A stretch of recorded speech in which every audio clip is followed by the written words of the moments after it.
ഒരു second hand വണ്ടി മേടിക്കാൻ എത്ര രൂപയാവും? ഇപ്പൊ ഒരു 2 ലക്ഷം രൂപയൊക്കെ ആവും.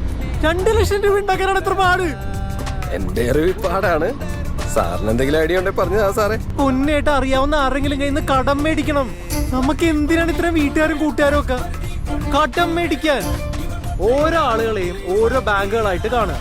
ഈ മാസം അർജുൻ ബാങ്കിന്റെ നിന്ന് കടം മേടിച്ചിട്ടുണ്ടെങ്കിൽ അടുത്ത മാസം രാഹുൽ ബാങ്കിന്റെ നിന്ന് കടം മേടിച്ച് അർജുൻ ബാങ്കിന്റെ കടം തീർക്കുക. അടുത്ത മാസം രാഹുൽ ബാങ്കിന്റെ ഒരു ആവശ്യം വന്നാലോ വീണ്ടും അർജുൻ ബാങ്കിന്റെ നിന്ന് കടം മേടിക്കുക.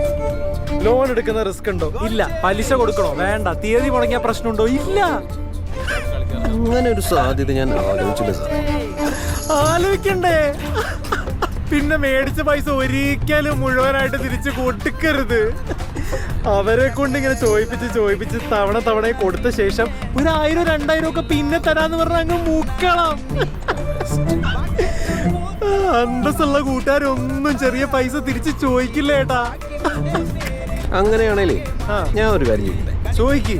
അല്ല, നമ്മുടെ ഈ ആ ഒരു അടുപ്പം വെച്ചിട്ടേ ആ 2 ലക്ഷം രൂപ ഞാൻ തരുമെന്നല്ലേ? ഇല്ല, ആ വളവ് തിരിച്ച് അപ്പുറത്ത് നിർത്തിക്കോ, അതാണ് വീട്.